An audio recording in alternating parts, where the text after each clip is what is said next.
다 같이 주옥에 맞춰 묵도하심으로 주일 예배를 드리겠습니다.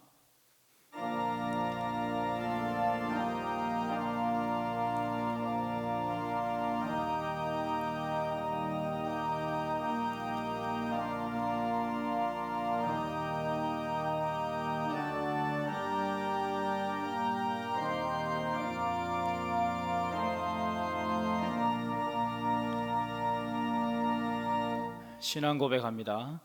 전능하사 천지를 만드신 하나님 아버지를 내가 믿사오며 그 외아들 우리 주 예수 그리스도를 믿사오니 이는 성령으로 잉태하사 동정녀 마리아에게 나시고 본디오 빌라도에게 고난을 받으사 십자가에 못 박혀 죽으시고 장사한 지 사흘 만에 죽은 자 가운데서 다시 살아나시며 하늘에 오르사 전능하신 하나님 우편에 앉아 계시다가 저희로서 산자와 죽은 자를 심판하러 오시리라.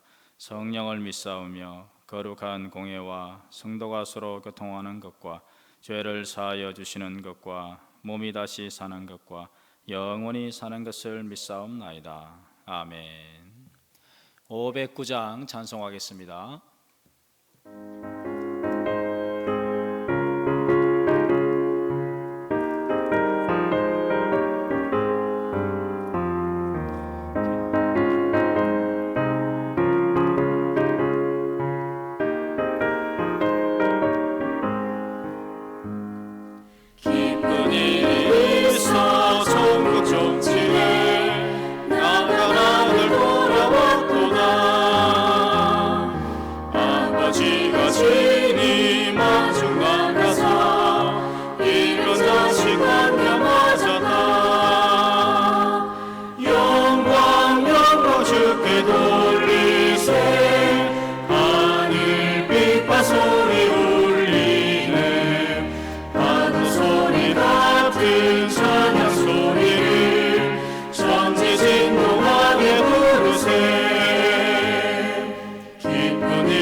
사랑과 은혜가 충만하신 하나님 아버지, 지난 한 주간도 저희를 지켜주셔서 은혜 중에 살게 하시다가 다시금 주님 앞에 모여 예배드리게 하시니 감사합니다.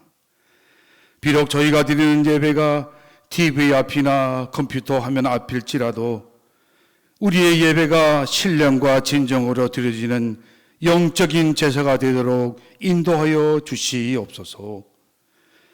자비로우신 하나님, 지난 한 주간 세상 속에서 분주하게 살아가면서 저희들의 그릇된 생각과 실언, 실수가 있었던 것들을 이 시간 머리 숙여 회개하오니 용서하여 주시고 성령의 권능을 내리셔서 인간의 정욕은 죽고 오직 예수 그리스도의 구속의 은총만이 충만하게 하옵소서. 나라와 민족과 이웃을 위하여 기도합니다. 저희가 사랑하는 이 나라를 지켜주시옵소서. 수개월째 계속되고 있는 코로나 전염병으로 인해 우리의 삶의 기반이 무너져 하루하루 힘겹게 살아가는 죄 백성들을 긍휼히 여겨주시사 이 재앙을 속히 멈출 수 있는 백신과 신약을 허락하여 주시옵소서. 이 전염병을 막으실 분은 창조주 하나님 오직 한 분뿐이오니 위대하신 하나님께서 전염병을 소멸시켜 주시기를 간절히 기도드립니다. 또한 우리나라의 대통령을 비롯한 위정자들에게 지혜의 눈을 밝히도록 하셔서 국민의 소리에 귀 기울이며 공의로서 국민을 화합하고 통합시킬 수 있는 지혜를 주시고 자신들의 고난을 국가와 국민만을 위해 사용하며 경제적으로 정치적으로 어려운 난관에 직면해 있는 일들을 거뜬히 극복해낼 수 있는 지혜와 마음으로 나라를 이끌어가도록 그들을 인도하여 주시옵소서. 우리의 소망 되신 하나님, 우리 교회에 속한 어린아이부터 노성도들을 모두를 어떠한 형편에 있든지 늘 지켜주시기를 바랍니다. 또한 주님의 나라의 확장을 위하여 거친 광야 같은 선교사역지에서 수고하는 미얀마와 태국의 선교사 가정과 폴란드, 수리남, 베트남의 협력 선교사 가정들을 하나님의 따뜻한 손길로 보호하여 주시며 기도로 협력하는 국내의 미자립 선교 교회들도 어려운 형편에 있사오니 그들의 형편들을 보살펴 해결하여 주시옵소서. 이 시간 말씀을 전하시는 주혜정 목사님을 성령으로 충만케 하시고 선포되는 말씀이 고난 중에 위로가 되어 우리의 영혼이 소생하게 하시고 눈을 열어 주의 말씀에서 놀라운 것들을 보고 귀를 열어 주님의 청아한 음성을 듣는 예배되게 하옵소서. 가정에서 예배드리는 성도들 모두에게 하나님의 넘치는 축복기를 간절히 바랍니다. 우리의 저한 형편이 어렵고 힘들지만 나 어느 곳에 있든지 늘 마음이 편하다. 주 예수 지신 평안함 늘 충만하도다. 악한 죄 파도가 많으나 마음이 늘 평안해 찬송을 부르면서 거치는 광야를 오직 주 하나님의 인도하심을 믿고 따라갔던 이스라엘 백성처럼 우리들도 믿음의 주여 온전케 하시는 주 예수 그리스도만 믿고 따라가는 한 주 되기를 바라오며 우리의 구원자 되시는 예수 그리스도의 이름으로 간절히 기도드리옵나이다. 아멘.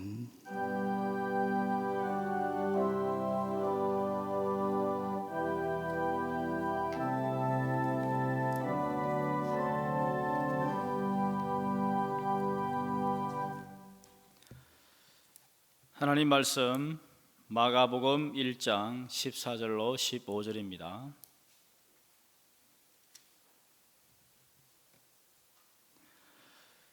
요한이 잡힌 후 예수께서 갈릴리에 오셔서 하나님의 복음을 전파하여 이르시되 때가 찼고 하나님의 나라가 가까이 왔으니 회개하고 복음을 믿으라 하시더라. 아멘. 교회 예배와 생활 안내는 주보를 참고해 주시기를 바랍니다.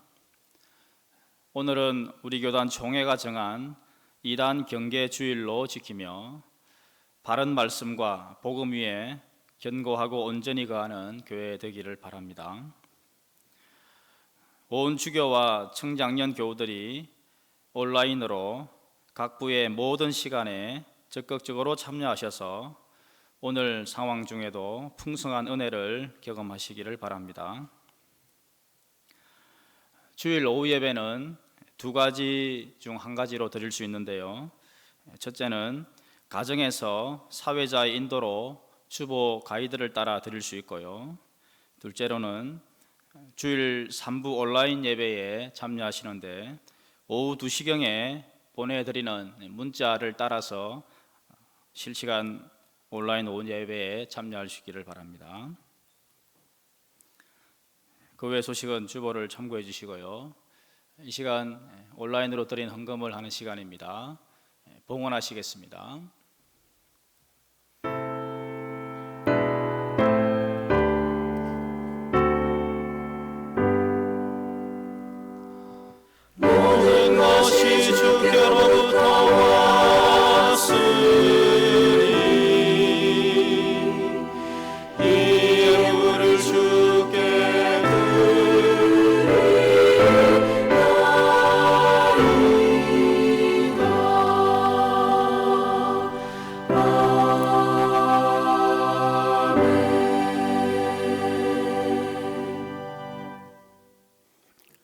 사랑 많으신 하나님 아버지, 저희를 주 앞에 경배하는 이 예배의 백성으로 이 시간도 은혜로 불러주시니 감사합니다.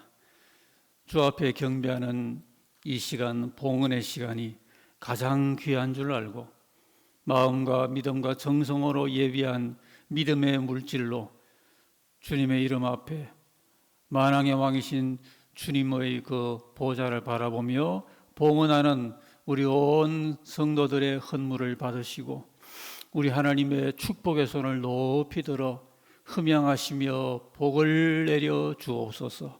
이 한 시간 우리가 드리는 이 예물이 우리 하나님의 이름을 온전히 증거하는 향내나는 예물이 되면서 쓰이는 곳마다 주님의 이름과 복음과 나라를 증거하는 요긴한 곳으로 귀하게 쓰여서 백배까지 열매를 맺는 복된 역사가 나타나게 하여 주옵소서. 우리 성도들 오늘 같은 때에도 하나님만 의지하며 무에서 유를 이루시는 주님이 도우심을 늘 바라보면서 땀 흘리며 애쓸 때에 혹 막힌 담도 뚫려지게 하여 주옵시고 앞을 향하여 나아갈 삶의 추진력도 날마다 허락해 주소서. 독수리가 날개치며 올라감같이 힘차게 비상하며 받을 축복 받으며 거둘 열매 거두면서 나날이 주와 동행하는 복된 백성들로 살게 하여 주옵소서. 주여, 우리 주일학교에서 드리는 예물도 연락하시고 저들의 그 어린 손길로 하나님께 드리기를 힘쓸 때에 저들의 학창생활과 저들의 장례사가 온전히 하나님께 연락되어서 주의 영광을 위한 생애로 준비되고 살아드려지게 하여 주옵소서. 특별히 지난 주간에 슬픈 시간을 맞았던 성도 가정을 기억하시고 주여, 남은 온 가정에 우리 하나님의 위로의 손길이 함께 하시며 하늘나라의 소망이 더 뜨거워지는 복된 가정 부흥을 경험하게 하여 주옵소서. 이사를 잘 마치고 하나님께 감사하는 마음도 받으시고 새 장막터에서 주님을 모시는 임마누엘의 가정생활을 복되게 펼쳐가게 하여 주옵소서. 이 한 시간 주님의 임재가 있기를 원합니다. 선포되는 말씀과 더불어 또 우리의 합심하는 기도와 더불어 또 우리 예배하는 각 처소 가정에서 우리 하나님께서 역사하시는 성령의 교통이 우리 온 성도 가정마다 현장마다 넘치게 되게 하여 주옵소서. 우리 하나님의 은혜와 사랑을 믿고 의지하고 바라보면서 감사드리며 주 예수님 이름으로 기도하옵나이다. 아멘.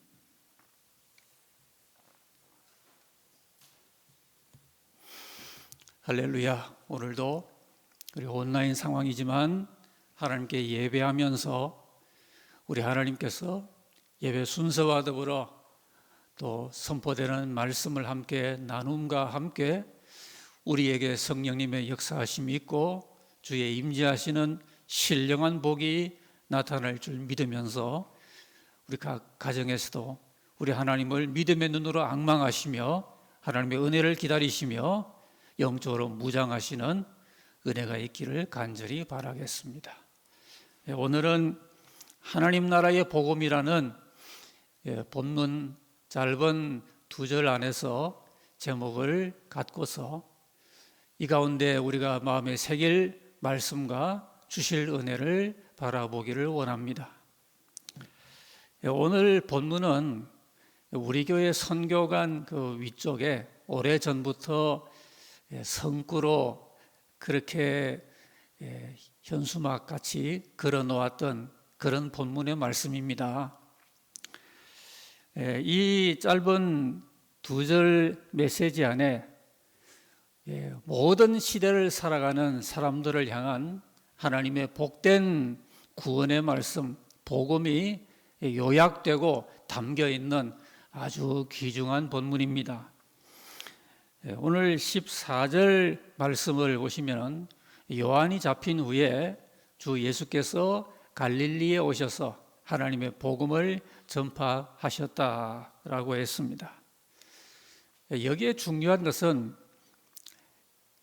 그냥 복음이라고 하지 않고 하나님의 복음을 전파하셨다. 하나님의 복음이란 특별한 단어를 쓰고 있는데요. 이것은 사람의 복음이 아니라는 겁니다. 하나님의 복음은 사람의 복음과 확실히 구별된다는 그런 의미에서 복음의 그 차별성을 담고 있는 그런 표현이 되겠습니다.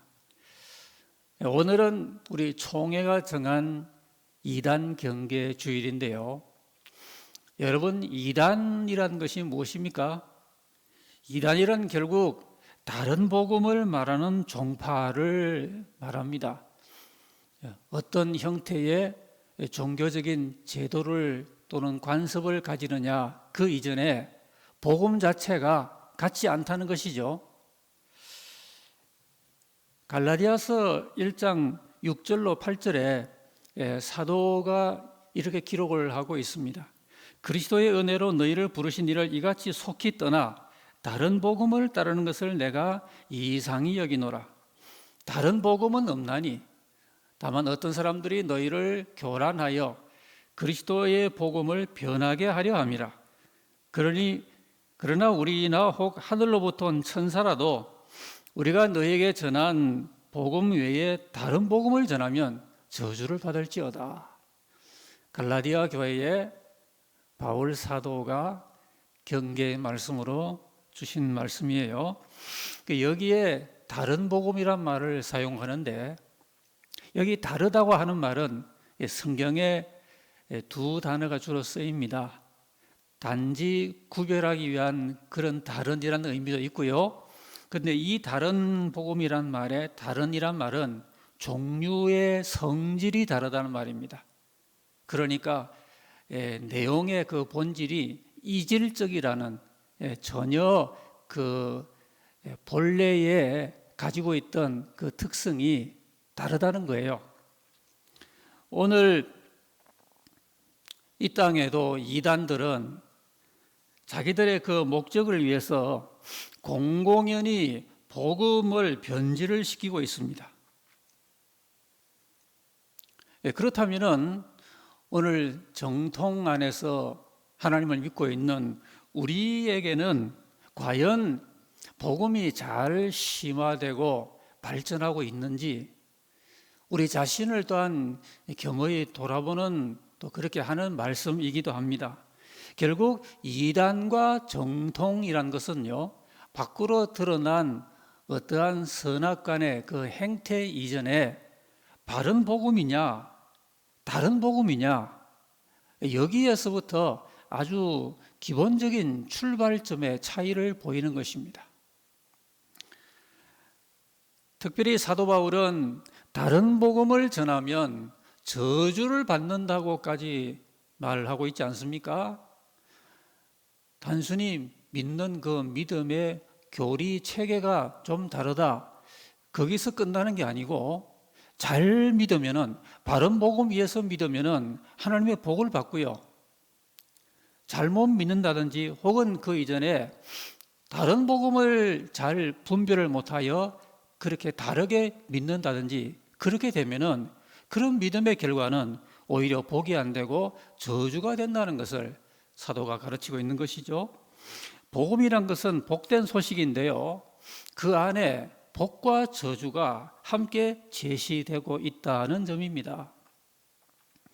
이스라엘 백성에게 모세가 하나님의 율법을 선포하고 그 결론부에 하나의 조건적인 축복과 저주를 덧붙이는 말씀이 신명기서 27장, 28장에 걸쳐서 그렇게 나타나고 있는데, 특별히 신명기 27장 26절에 이 율법의 말씀을 실행하지 아니하는 자는 저주를 받을 것이라 할 것이요 모든 백성은 아멘 할지니라고 했고요. 그리고 신명기 28장 2절에는 내가 내 하나님 여호와의 말씀을 청종하면 이 모든 복이 내게 임하리라, 그렇게 말씀을 했습니다.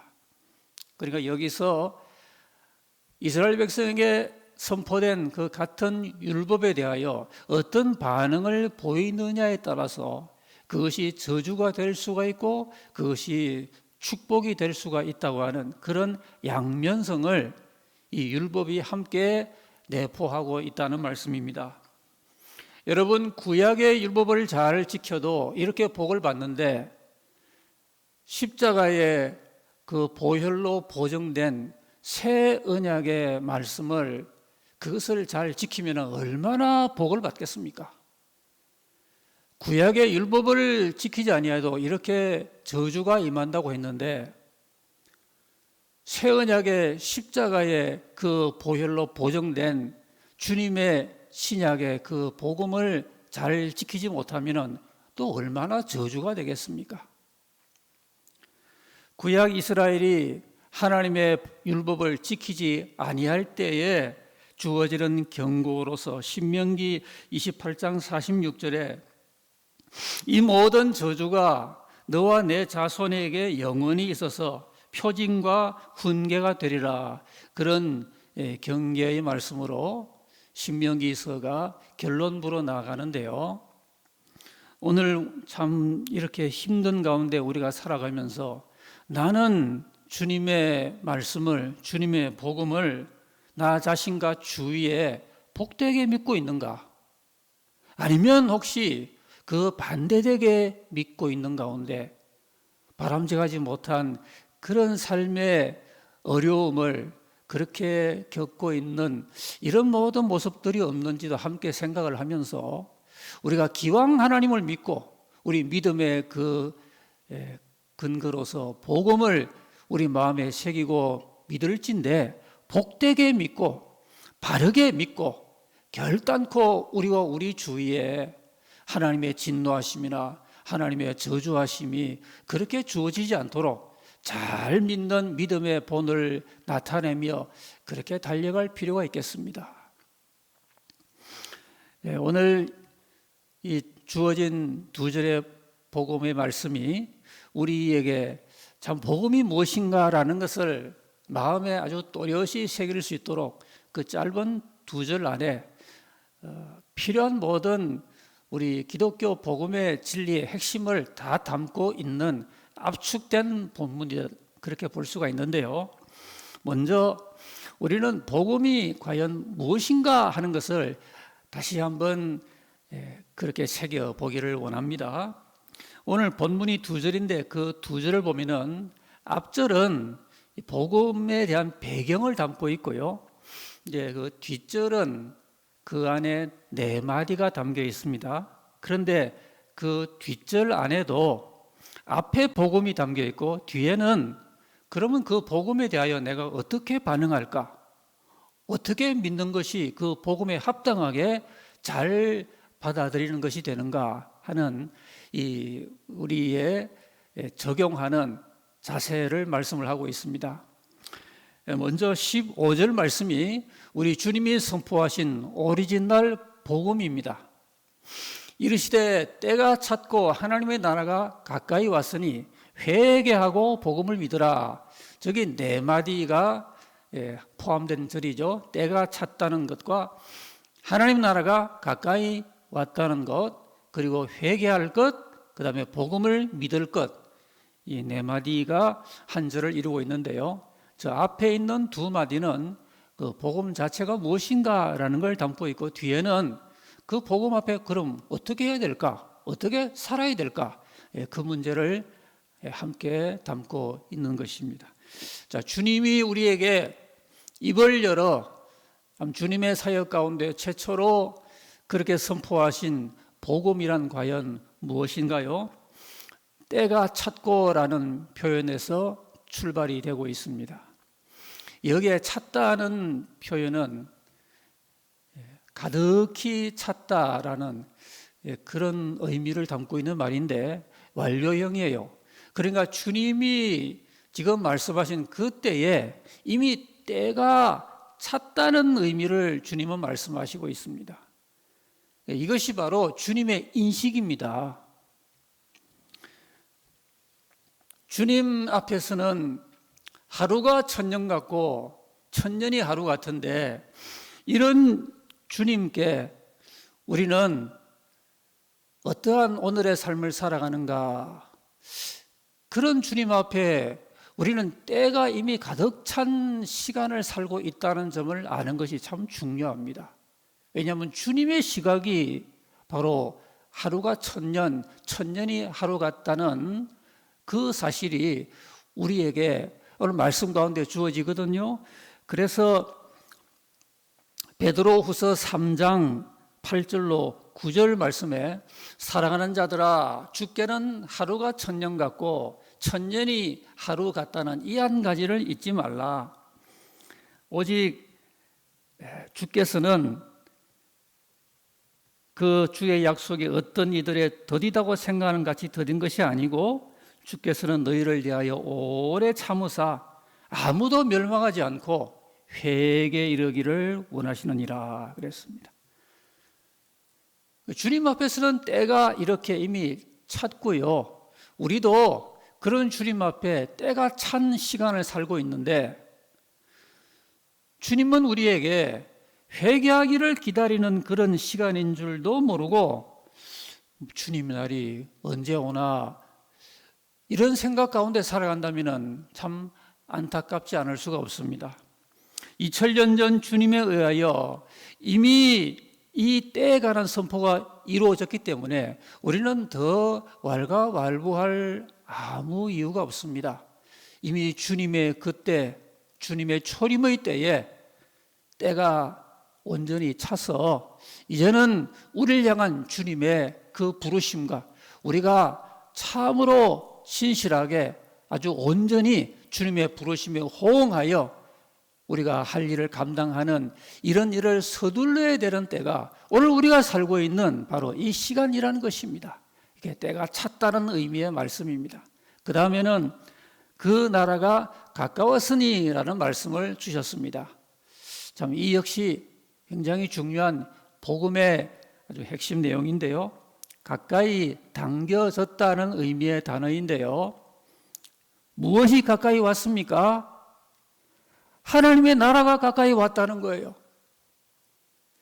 그러므로 복음의 핵심은 하나님의 나라입니다. 우리 믿음의 세계 안에서도 이 하나님의 나라를 중심적으로 논하지 아니하고 그 주위의 다른 주변적인 것들에 더 우리가 초점을 맞추는 것은 안 되겠습니다. 왜냐하면 주님의 나라가 가까이 당겨져 왔기 때문에 주님은 이미 그때 바로 주님의 그 나라와 함께 우리에게 임하신 것임을 이같이 선포하시는 것이죠. 그런데 오늘 하나님의 나라가 참 여러모로 희미해지고 있는 것이 우리의 현실 같습니다. 오늘 가만히 보면은 거의 다 현실 이야기입니다. 우리 믿음의 사람들도 또 교계 안팎에서도 주고받는 이야기, 여러 신문, 매스컴의 이야기를 보면은 거의가 이 눈앞에 보이고 우리 목전에 펼쳐지는 현실 이야기들에 많은 사람들의 주된 관심이 그게 골몰되어 있어요. 물론 필요하죠. 물론 현실 가운데 살아갈 때 뱀같이 지혜롭고 비둘기같이 순결하게 잘 살아야죠. 믿는 사람은 특별히 모범적으로 그렇게 본을 끼치며 잘 살아야겠죠. 그러나 그럼에도 불구하고 우리의 관심의 주제는 현실에 있지 아니하고 하나님의 나라에 있다고 하는 사실입니다. 우리가 이 모든 우리 신앙과 삶과 영성의 본 주제를 잊어버리면 안 되겠습니다. 물론 코로나 방역 참 중요합니다. 우리의 경제생활 참 중요합니다. 오늘의 어떤 정치적인 현실, 사회, 문화적인 현실 필요하고 의미가 있습니다. 그럼에도 불구하고 주님이 2000년 전에 잠자고 있는 사람들을 번쩍 깨우게 하시는 주님의 입에서 선포된 말씀은 하나님의 나라가 그것도 멀지 않고 멀리서 오고 있는 것도 아니고 가까이 왔다라고 하는 선포입니다. 가까이 왔기 때문에 우리는 그 나라를 어떻게 맞을까? 그 나라가 어떤 나라일까? 그 나라에 어떻게 하면은 온전히 복되게 참여할까? 우리가 이런 관심을 마땅히 믿음으로 기울이는 것이 당연하지 않겠습니까? 그렇습니다. 우리가 주기도문에서 늘 외울 때 하나님의 나라가 임하옵시며 그렇게 외우지 않습니까? 그것은 일용할 양식을 구하는 오히려 그 문구보다 앞에 나옵니다. 나라의 임하옵시며 뜻이 이루어지는 것, 하나님께서 영광 받으시는 것, 이런 것들은 우리가 먼저 구할 하나님의 뜻이 되겠습니다. 그러므로 우리는 세상의 나라와 어떤 현실보다 훨씬 더 우선적으로 이미 가까이 온, 이미 손 닿는 데 와 있는, 그러니까 믿음으로 손을 펼치면은 믿는 사람의 손에 와 닿는 현실 가운데 경험될 수 있고 맛볼 수 있는 그 나라가 우리에게 경험되도록, 우리가 만질 수 있도록 믿는 사람 앞에 가까이 왔다는 것입니다. 말씀과 더불어 복음 안에서, 성령 안에서 그 나라가 가까이 왔습니다. 하나님의 나라 안에서 우리는 믿음으로 의도 경험하고 희락도 경험하고 화평도 경험하는 것입니다. 하나님의 나라 안에서 기도도 응답받고요, 하나님 나라에서 성령 충만도 경험하고요, 하나님 나라에서 병도 고침받고요, 하나님 나라에서 혹은 낙심하거나 피곤하거나 우울해진 우리의 마음이 기쁨과 평화로 충만하게 채워지는 이런 모든 영적 경험들이 하나님의 나라가 복음 안에서 가까이 왔기 때문에 우리의 것이 될 수가 있는 것입니다. 이렇기 때문에 2000년 전 주님은 이미 때가 찼다고 말씀하시고 그 나라가 가까이 다가왔다고 선포하시고 오늘 우리 말씀 가운데서 우리에게도 제시가 되고 있는 것입니다. 주님의 십자가 죽으심과 주님의 부활도 그 나라가 우리에게 경험되게 하기 위하여 주님께서 피 흘려 이루신 공로인 것입니다.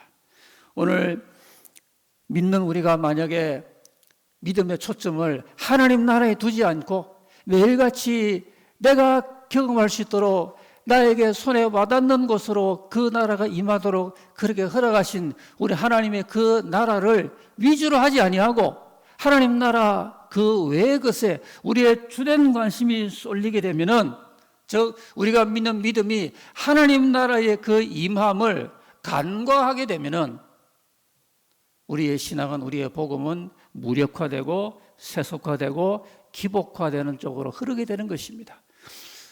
우리는 주님께서 우리에게 주신 그 최초의 오리지널 복음이 때가 찼다는 그 주님의 인식과 또 그 나라가 가까이 왔다라고 하는 이 두 가지 중요한 기본적인 이해에서부터 출발한다는 사실을 기억하시면서, 자, 그렇다면은 우리가 이와 같이 때가 찬 하나님의 섭리 가운데서 가까이 다가온 그 나라 앞에서 그럼 도대체 우리가 어떻게 해야 되는 것입니까?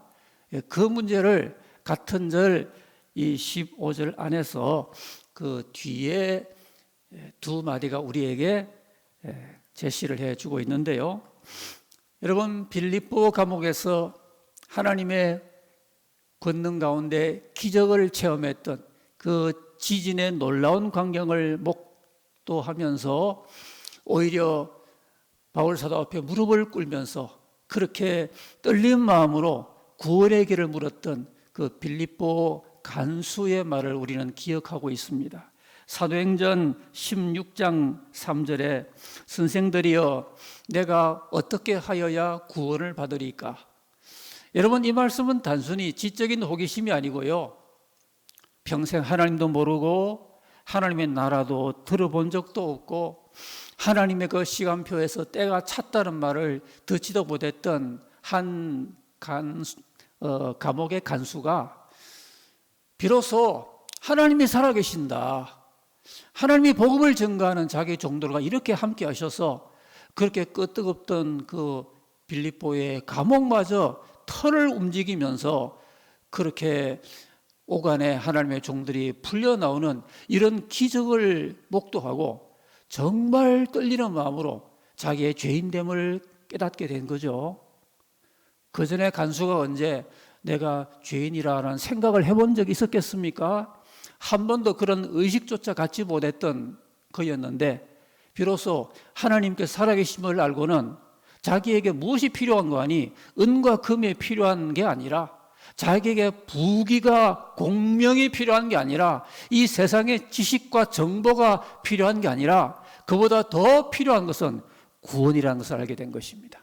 그래서 선생들아 내가 어떻게 하여야 구원을 받으리까? 진지하게 사도 바울 앞에 이 질문을 주고 있습니다. 그때 사도는 사도행전 16장 31절에서 이르되 주 예수를 믿으라 그리하면 너와 내 집이 구원을 얻으리라는 이 유명한 전도의 메시지를 그에게 들려주고 있죠. 오늘 현대인들이 동일하게 이 질문을 해야 된다고 봅니다.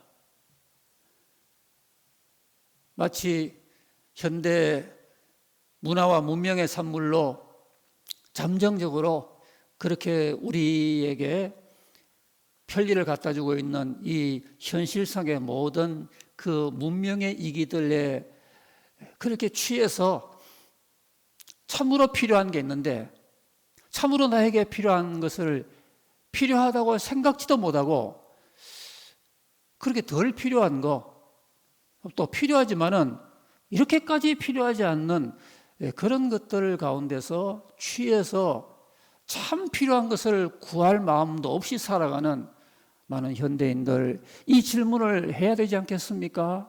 선생들아 내가 어떻게 해야 구원을 얻으리까? 모든 사람에게 꼭 필요한 하나님의 영원한 축복을 받기 위해 반드시 있어야 되는 질문이라고 봅니다. 동일하게 우리 주님도 주님의 오리지널 그 전도가 오늘 본문에서 이렇게 제시가 되고 있죠. 주님의 말씀이에요. 15절 하반절에 회개하고 복음을 믿으라.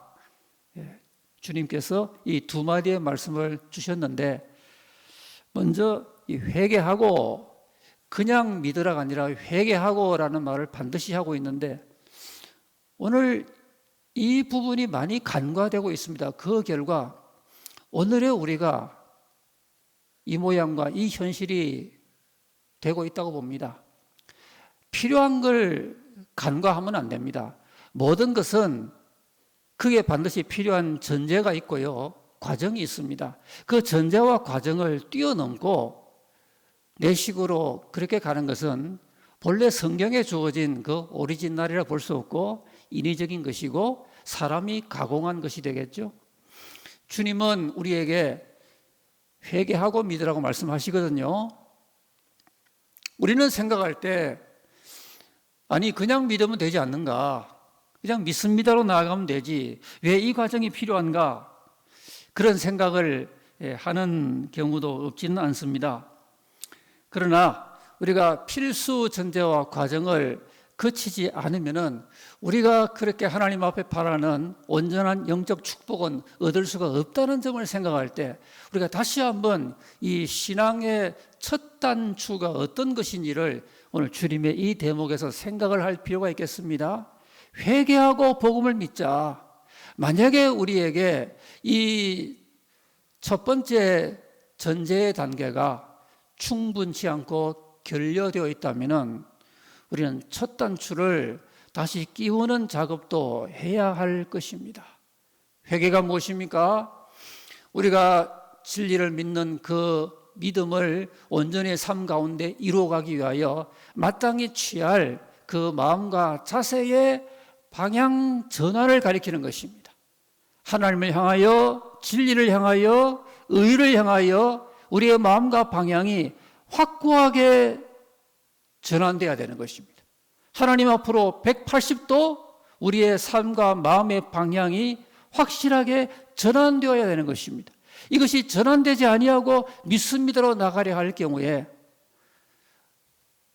신앙생활이나 모든 삶 가운데도 많은 문제가 야기될 수가 있기 때문에 주님께서는 모든 기독 신앙의 그 첫 단추가 회개하는 것이 있다고 말씀을 주고 계십니다.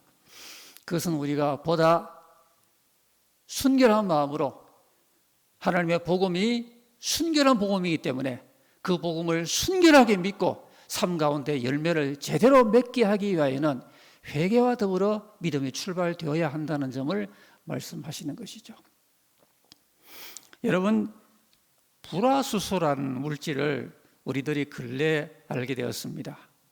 그것은 반도체를 만들 때 불순물이 없이 회로를 깎기 위해서 쓰는 기체라고 우리가 그렇게 알게 되었습니다. 그런 순수한 반도체를 만들기 위해서 그만큼 거기에 쓰이는 불화수소 자체도 초고순도로 99.9999% 이상의 초고순도의 불화수소라야만 그 반도체 공정에 사용이 될 수가 있다는 것이죠. 그런데 이런 과정이 없이 만약에 반도체 공정을 진행을 하게 되면은 그렇게 나오는 반도체는 부실해서 쓰지 못하게 되겠죠. 하나님께서는 우리가 하나님을 믿고 예수님을 믿을 때 그 영적 믿음이 순결한 가운데 참 복되게 능력 있게 열매를 맺는 믿음의 삶으로 나아가게 하기 위하여, 즉 잘 믿고 잘 축복을 받는 삶으로 나아가게 하기 위하여 우리에게 회개를 촉구하시는 것입니다. 우리 다시 한번 우리가 믿는 믿음의 삶을 이루어 나가면서 참 나는 하나님을 향하여, 진리를 향하여, 의를 향하여 내 마음의 자세와 방향이 온전히 굳게 전환되었는가, 이 점을 살필 필요가 있겠습니다. 이미 우리가 예수를 믿고 우리는 하나님과 주님과 그분의 진리와 그분의 의와 거룩에 대하여 사모하는 우리의 마음과 자세를 방향 전환을 한 우리들입니다. 근데 주님 말씀하시기를 이미 목욕한 자들은 외출해서 돌아오면 발을 씻는 것처럼 그렇게 발을 씻으라는 말씀을 주셨죠. 그렇습니다. 발을 씻는 것도 매일 매순간에 회개에 해당이 되는 것입니다. 여러분, 사람이 매일 살면서 발을 만약에 한 달, 두 달, 1년 안 씻으면은 그 발 때문에 온몸이 문제가 될 수가 있죠. 그렇기 때문에 이미 목욕을 한 사람도 매일 발을 씻는 거, 이것이 바로 우리 믿는 사람의 매일 매순간의 회개입니다. 우리 믿음 생활을 해 나가면서 마음에 스치는 어떤 필요성을 느끼면은 내가 다시 한번 회개를 확인해야겠다 하고 매일 매순간 회개하는 마음으로 살면서 또 회개하는 마음으로, 예배 드리기 전에 또 회개하는 마음으로, 예배를 마치고 난 다음에 또 회개하는 마음으로, 형제와 함께 만남을 가지고 교제를 가진 다음에 또 회개하는 마음으로, 우리가 하루를 잘 마치고 난 다음에 하루를 성찰할 때 또 회개하는 마음으로 우리 믿는 사람들이 자주 발을 씻는 이것은 하나님 앞으로 돌아선 하나님 백성의 그 매일의 삶에 마땅한 자세인 것입니다. 주님은 회개 가운데 우리의 마음이 깨끗해질 때 그 마음에서 우러나오는 믿음의 말과 행동과 삶을 받으시기 때문입니다. 회개하고 복음을 믿으라 그러셨습니다. 먼저 우리는 이 복음을 믿으라는 이 말씀이 우리의 마음에 주님이 호소하시는 것임을 기억할 필요가 있습니다. 우리는 이 믿음을 이야기할 때 오가는 말 가운데 제가 근래에 좀 열심히 못 믿었습니다. 근래에 제가 봉사를 좀 열심히 못했습니다. 그런 말을 하는 경우가 있는데요. 그런데 그 이전에 믿음이란 것은 마음의 문제라는 거예요. 과연 내 마음에 진지하게 복음을 믿고 있는지, 우리는 성경 창세기부터 요한계시록까지 나는 모든 말씀을 진지하게 믿고 있는지, 이건 우리 자신이 성찰해야 됩니다. 고린도후서 13장 5절에도요, 너희가 믿음 안에 있는가 너희 자신을 시험하고 너희 자신을 확정하라. 우리 스스로 믿음을 확정해 보라 그랬습니다. 여러분, 성경 말씀은 그냥 한번 읽는 것으로 끝나는 것이 아니고요, 설교도 그렇습니다. 설교는 하나님 말씀을 설명하여 풀어서 그렇게 강론해 드리는 거 아닙니까? 그러면 그 말씀도 듣는 분들은 믿음을 갖고 경청할 필요가 있는데요, 사실 우리는 믿는 사람이지만 성경의 66권의 모든 말씀을 그대로 온전히 믿는다는 거 그렇게 쉬운 거 아닙니다. 그렇기 때문에 믿는 것도요, 나는 이미 믿는 사람이다 라는 것만이 아니라 잘 믿으려고, 이 잘 믿는 것은 내가 어떻게 잘 봉사하고 열심히 행동하는 그 이전에 마음의 문제라니까요. 내 마음으로 하나님 말씀을 그대로 믿는 겁니다. 사도 바울은 유라굴로의 광풍을 만나면서 여러분이 안심하시오, 하나님께서 나에게 말씀하신 그대로 되리라고 나는 믿노라 그랬어요. 하나님 말씀을 그대로 믿는 이 진지한 믿음을 우리가 한번 좀 성찰해 볼 필요도 있겠다라는 것입니다. 말씀을 정리합시다. 주님은 우리에게 때가 찼고 하나님 나라가 가까웠다고 하는 이 복음을 기본적으로 제시하시면서, 그러므로 우리가 어떻게 해야 할까에 대해서는 회개하고 복음을 믿으라 그러셨습니다. 이 네 가지가 우리에게 잘 점검된다면은 우리는 우리의 믿음을 통하여 구원도 받고요, 영혼도 잘 되고, 범사가 잘 되고, 영육 간에 건강하고, 이 땅에 살 때에도 승리하고 형통의 복을 받다가 주님의 날에 주님의 나라로 들림을 받는 우리의 영원한 이 구원의 삶을 이루어가는데 조금도 부족함이 없게 될 것입니다. 오늘 하나님 나라의 복음을 우리에게 주일학생부터 노인까지 모두가 다 마음에 새기시고요, 진정 우리의 살 길은 복음밖에 없다는 것을 마음에 다시 한번 다짐하시면서 이 복음을 잘 이해하고 잘 믿고 그 진리를 따라 잘 순종함으로 온 가정이 복받는 우리 가정들 이루게 되시기를 주님 이름으로 기원합니다. 아멘. 우리 같이 한번 합심하기를 원합니다. 우리 가정에서도 마음을 모아서 우리 교회에 온 가정들은 이때에 하나님 나라의 견고한 복음으로 마음과 마음들이 온전히 하나 되어서 세상 나라에 살고 있지만은 하나님 나라가 가정에 이루어지는 그 나라의 복을 날마다 발견하고 누리고 증거하고 맛보고 또 증거하고 그렇게 사는 하나님 나라를 이루게 도와달라고 합심할 수 있기를 바랍니다. 한번 기도하겠습니다. 할렐루야. 존귀하신 하나님 아버지, 오늘 주님의 나라와 주님의 그 복음이 우리에게 얼마나 영원한 기쁨이요 영원한 구원인지 주의 말씀을 생각해 사오리.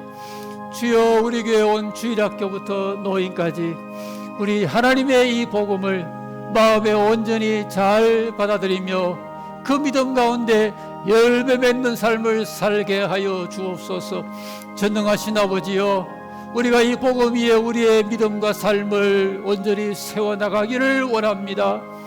주님의 입에서 나온 이 말씀을 늘 우리 삶 가운데 뿌리내리게 하여 주옵시고, 주님의 그 때가 얼마나 찼고 주님의 그 나라가 얼마나 가까이 왔음을 잊지 말게 하여 주옵시고, 주여, 주 앞에서 회개하는 마음으로 온전히 그 복음의 말씀을 믿는 마음으로 주님 앞에 온 가족이 견고하게 서게 하여 주옵소서. 오늘 이 어려운 때에도 이 믿음 가운데 섬으로 우리의 영육이 복을 받고 다 승리하게 하여 주옵소서. 할렐루야. 자비하신 하나님 아버지, 주님의 나라의 복음을 다시 한번 되새기게 하시니 감사합니다. 하나님 우리 아버지요, 우리가 믿는 복음 사람의 복음이 아니고 하나님의 복음이오니 이 복음이 과연 어떤 내용인지 우리에게 온 주일학교부터 청장년 모두가 잘 이야기하여 주옵시고, 그 복음을 잘 믿게 하여 주옵시고, 그 복음의 진리를 따라서 잘 적용하고 실천함으로 말미암아 우리 성도들이 살아가는 오늘의 어려운 현실 가운데도 하나님 나라의 능력 안에서 하나님 나라의 복음으로 말미암아 넉넉히 승리하며 영혼들이 잘되며 범사가 잘되며 강건함을 입는 하나님의 축복 가운데 걸어가게 하여 주옵소서. 한 주간도 우리의 삶을 이 복음 안에서 날마다 복되게 펼쳐갈 수 있도록 의의 길로 인도하여 주옵소서. 주 예수님 이름으로 기도하옵나이다. 아멘.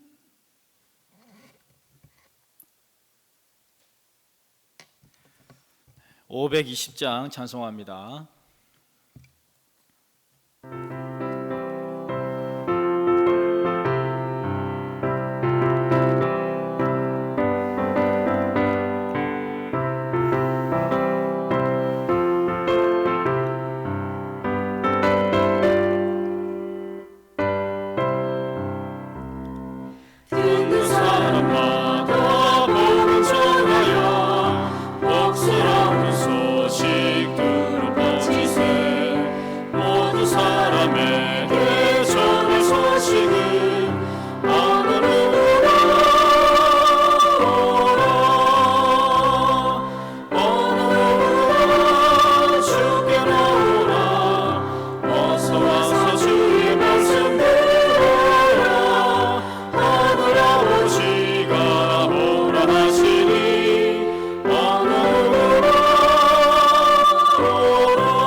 이제는 우리의 영원한 구원의 주 되시는 우리 주 예수님의 은혜와 우리 아버지 하나님의 사랑하심과 성령님의 충만 교통 인도하심이 하나님 나라의 복음과 능력 안에서 승리하리라고 다짐하며 이 예배에 동참한 우리의 온 성도 가정들 가운데 이제로 영원히 함께 계실지어다. 아멘.